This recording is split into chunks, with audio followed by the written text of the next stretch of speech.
I'd just like, I'd like to remind you, you have 3 minutes to speak. A lot of people want to speak, so let's be mindful of that. Please state your name for the record. My name is Bill Wood, and my wife and I and our family have been coming to St. George Island since before Ordinance 14 was passed in 1996. Ordinance 14, of course, specifically gave those involved in commercial activity the opportunity to engage in a business along public right-of-ways as well as other areas. And based upon that ordinance and the good faith of government, there were people that put at risk their finances, their businesses, they bought materials, and they established themselves as vendors on St. George Island based upon the intention of this commission to provide access to public right-of-way establishments. The only suggestion I would make concerning that is that the commission consider giving grandfathering people in that have had a permanent position or a permanent business going on St. George Island for, let's say, 2 years or more. And in addressing the ordinance as it is written, I would like to say that as a layperson, I'm not an attorney, but as a layperson, it would seem to me that Chili Fest and the firehouse auction and other activities where money is exchanged by people parking along the right-of-way would be affected by this ordinance. The Chili Fest, of course, occurs on county land. I mean, are you going to make an exception for them? The firehouse auction is on county land. I guess you're going to make an exception for them. So I think grandfathering would be a good way to consider this. Also, on the last whereas on the ordinance as it is written, you want to ban peddling to protect the health and safety and general welfare of the citizens of Franklin County. And I would suggest to you that most of the citizens on St. George Island are not residents of Franklin County. We have come here from other areas of the country, other areas of Florida, to enjoy the beauty and wonderful place that Franklin County is. Thank you. Thank you.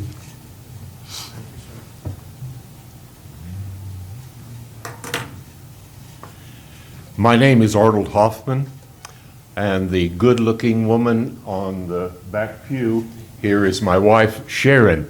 We are from Glen Carbon, Illinois. This is our 4th February to come to the island.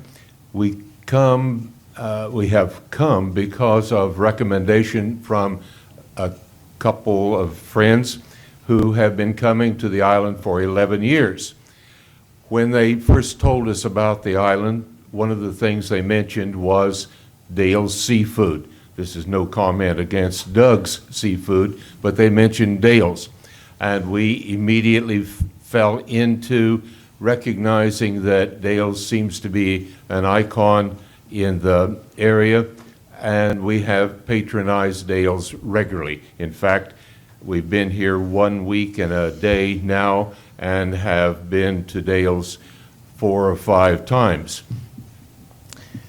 Related to that, I want to say with regard to that last whereas and the general safety and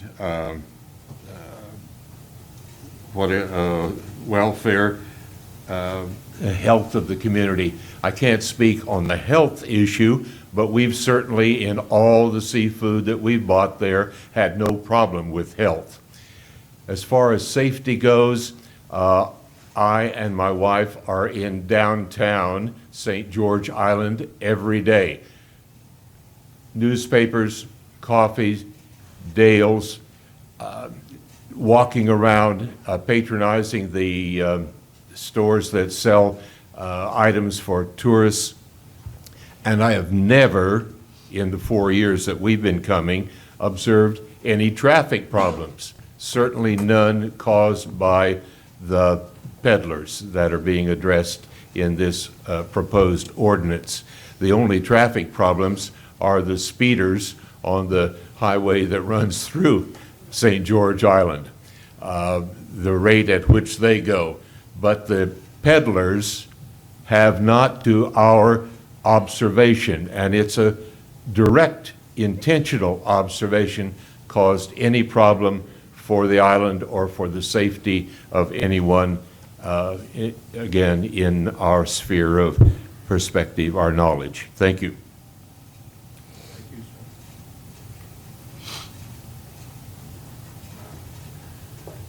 I'm Linda Clark. As a resident of East Point, I can say that I live in East Point. I go to St. George Island. I do buy the stuff from the peddlers over there. I buy baked goods from Sandy all the time.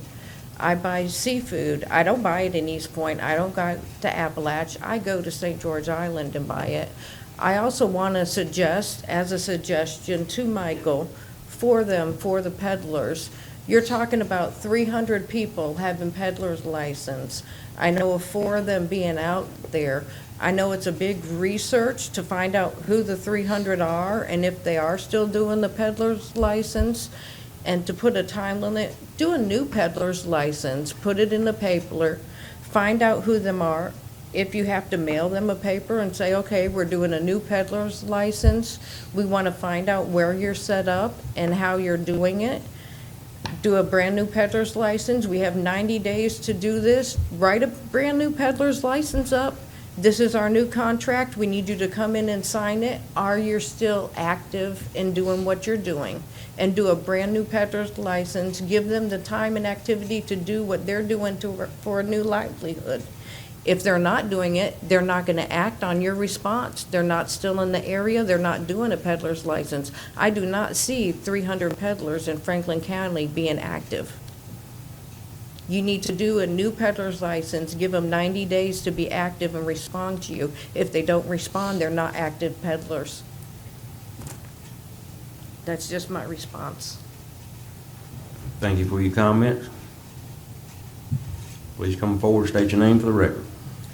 Yes, I'm Joellen Pierman, and I'd like to speak. I live on St. George Island. I'm a resident, have been for many years. The seafood wagons there is the only fresh seafood we have on the island, and you're right, the tourism is increasing quite a bit.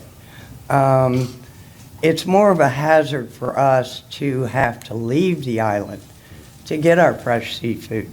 We count on Dale, we count on Doug, and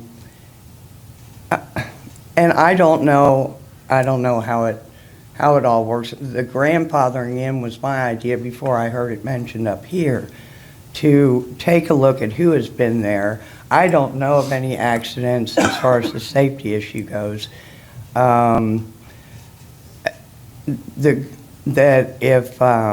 If there was some way to write that into, if you have been established there for a certain amount of years, you've heard from the visitors to the island, and that's part of us. That's part of who the island is. And if you take it away, it's going to change everything. Like I said, for me personally, I try to only leave the island once a week if possible, because I don't want to deal with the traffic. I don't want to deal with, going across the bridge. We just had the terrible accident recently that happened. Having the vendors we do over there, which are very, very few, has been a godsend. We appreciate them being there. That's all I have to say. Thank you.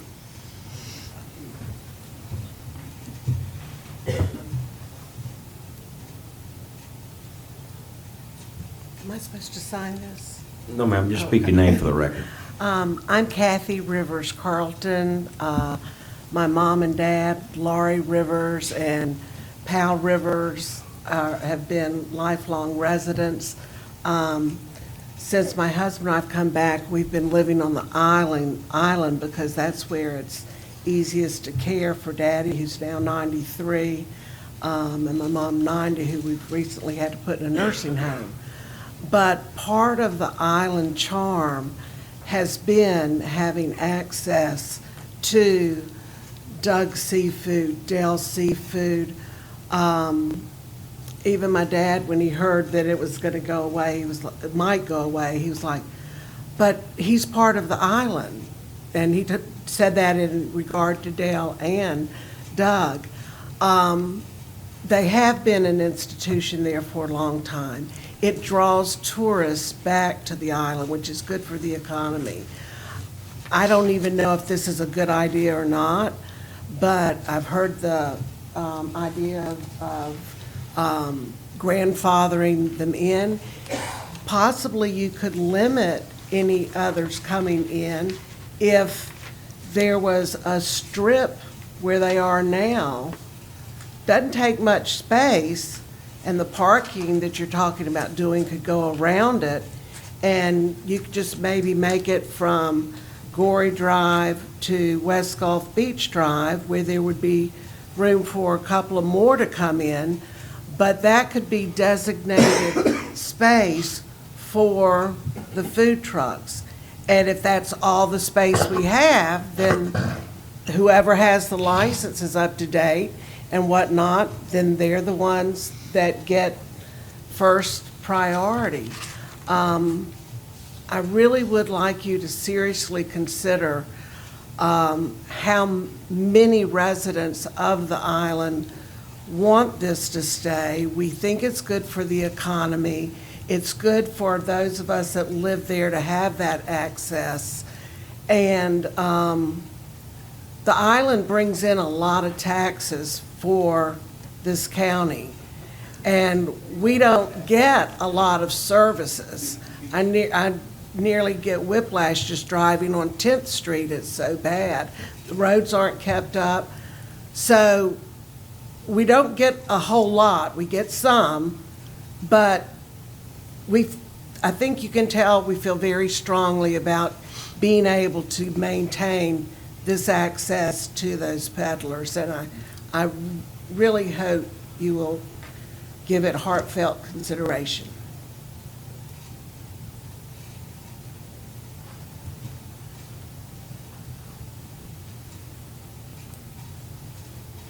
My name's Tom Verhovnik. I'm from Oshkosh, Wisconsin. Been coming down here for 6 years. Love the island. It's become our home in winter. We participate in everything we can, from library chat, book chat, to the writers group, to church, to whatever, and I almost feel more a part of this community than I do back home. One thing that bothers me, we call this peddling. I would rather see it be called something like mobile enterprises or mobile vendors, because that's what they are. A peddler is something else when you think about it. It's just a bad name. And as I've gotten to know these people here at Dale's or at Doug's and the others, these are good people. They're entrepreneurs. They're what our country really was founded on. To have an idea, if they produce a bad product, people will not buy from them. It's the same with the stores. You know, I think it's great we don't have all the Walmarts and all. Well, we have the East Point Walmart. Bless them. But I mean, we don't have all of that. It's a unique little place. It's a place of history that we've been able to preserve. And this is part of that culture. It's part of the mystique about this place. And to me, as it's been said, they bless a lot of people here. And being able to have that fresh seafood, not only that, but the conversations you have with them day after day, they're like neighbors. They're our friends. And then I have to go back north, not right now, thankfully. But just that name itself bothers me because it has such a negative connotation. So I don't know if that's worth changing at all, but certainly like mobile vendors or something like that might be more appropriate. I certainly am in favor of their staying. They're part of what makes this whole place so very special. Like in Appalachia, little community, the little shops, the art and that, there's no place like it, and it's the thing that draws people here. And those vendors are one of the reasons that people like the island. They're there all the time, every day, getting fresh seafood. So thank you very much for your time.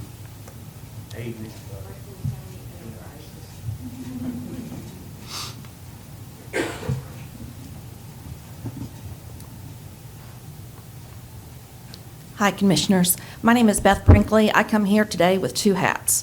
I am the president of the St. George Island Business Association, and I'm also one of the owners of Resort Vacation Properties on St. George. And we respect them. I mean, Dale's and Doug's, they give for the Snowbird Appreciation Party, which is today. That's our event. We're having it at Harry A's. They give raffle tickets for us. They help us out. They're always donating to the community. We really like to have them. We manage over 300 properties on St. George, and our guests, they want to know where they're at. Whenever they're not there for a day, if one of them is sick or something, they're coming to us and they're saying, "Where's Doug? Where's Dale?" You know, we want to get our seafood there. And if the businesses over there are not happy as far as like, Doug's and Dale's do not carry everything. So the grocery store is needed, the convenience store is needed, all the other locations, the businesses are needed. They are needed as well. Thank you.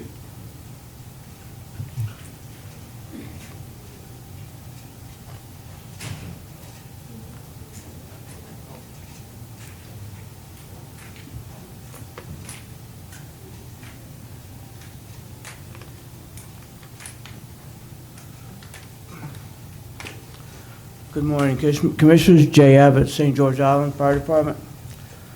Speak to you about the concerns of safety, as we have not had any medical calls or 911 calls to any one of these vendors at all. We have been called to the parking lots of the different businesses where the cars back into the people. We haven't had anything to do with these guys. And you want to take them off the island because they're on county property. What are you going to do about the businesses that are encroached on county property? That's a question. There are businesses that are encroached on county property. That's been spoken to before, and you chose not to do anything about it. You said, oh, they grandfathered in. Is that legal? I don't know. But these guys here are the heart and soul of the vendors of this county, St. George Island. If you wanted to put anything into place, put a moratorium today, keep the 4 that you have there, don't issue any more from this day on, and let them be. They benefit, everybody benefits with these guys. So what their determination to donate to all the different volunteer groups, auctions, and so forth. So I recommend that they stay. There's no problem between our medical calls or safety at all. I don't know where the safety factor came into this. But I recommend moratorium, keeping these 4 there in place, and move on. Thank you.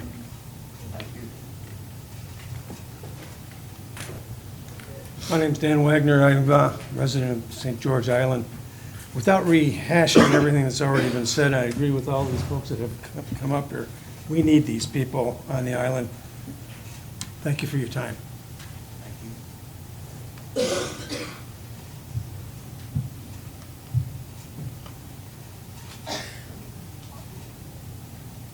My name is Russell Cooper.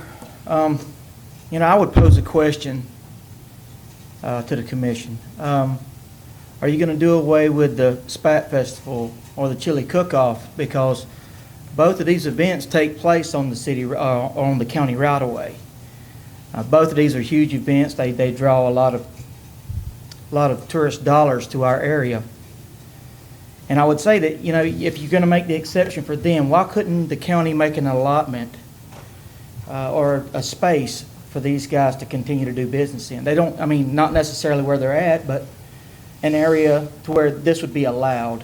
I think it would be in the island's best interest. I think it would be in the vendor's best interest.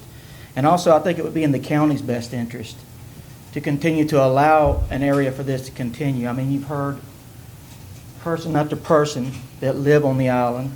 You've heard person after person that visit the island that are in favor of keeping these guys in place.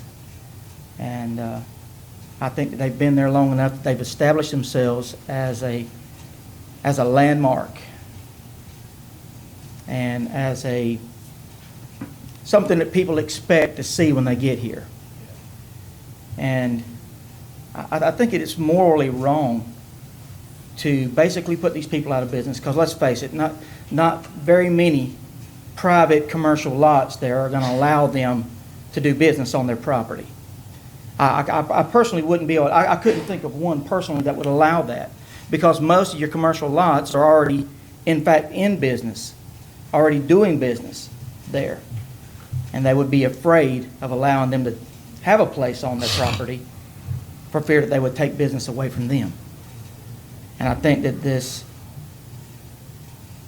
action that the commission is proposing would be essentially putting these people completely out of business. And I think that it'd be morally wrong to take their livelihood away from them as long as they, considering the amount of time that they've been doing what they're doing. Anyway, that's all I have to say. Thank you.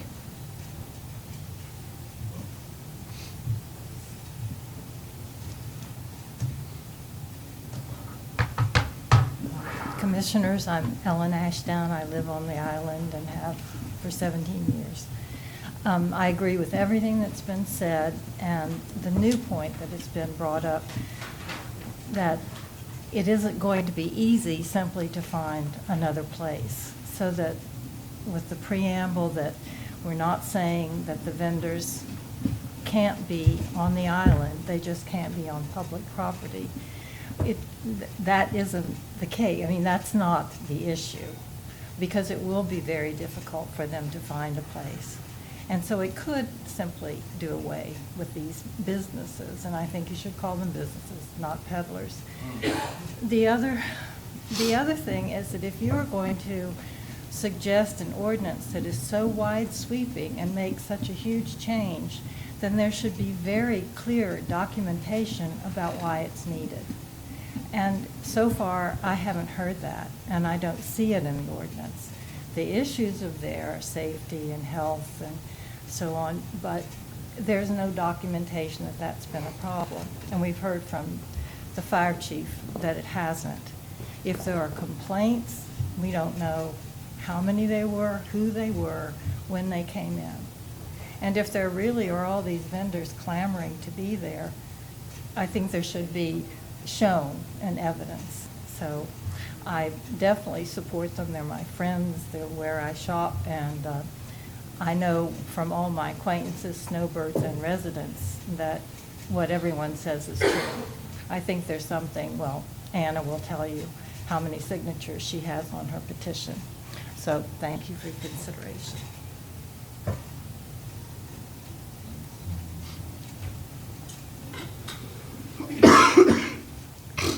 Good morning.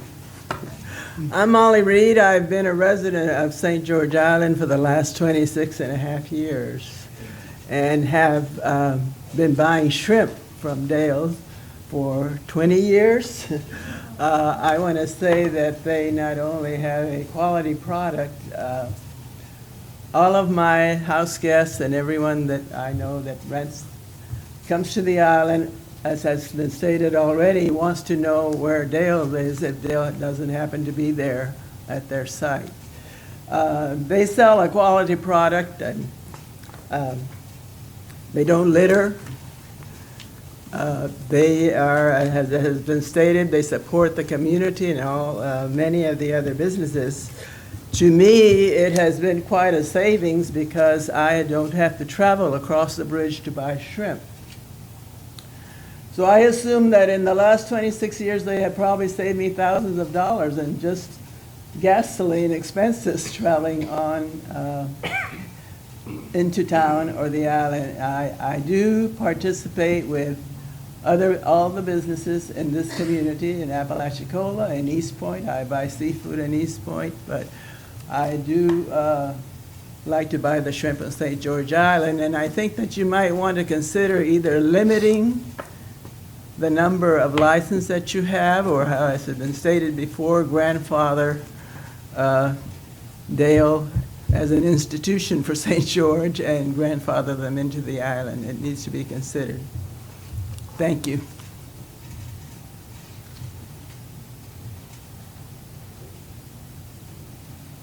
While I'm up, I'll go ahead and speak. My name's Doris Carmichael. Yes, I am related, but beyond that point, I've been coming to St. George all my life. I'm not going to say how many years that is, but for the last 5 or 6, I've been a resident of Franklin County. And I'm not going to speak to all the points and this and that. I'm just going to say, if you don't understand the island climate and morale, it's a neighborhood. It's a family. And instead of just going there and being business owners, they've made themselves part of that family there. Pop did it before, and then Pee Wee have run the business for years, even before Pop died, because he was not safe traveling the bridge to anybody else, especially himself. But they are part of the island. Can you imagine Appalach if something happened and Jan's IGA or the chocolate company or even Beverly's Grill, something happened, they no longer fit a criteria or whatever, and they had to go away? I mean, it wouldn't be the same. Be the same in Appalach. And please remember, economically, when it's rainy days on the island, where does everybody come? They come to Appalach. We see them walking everywhere.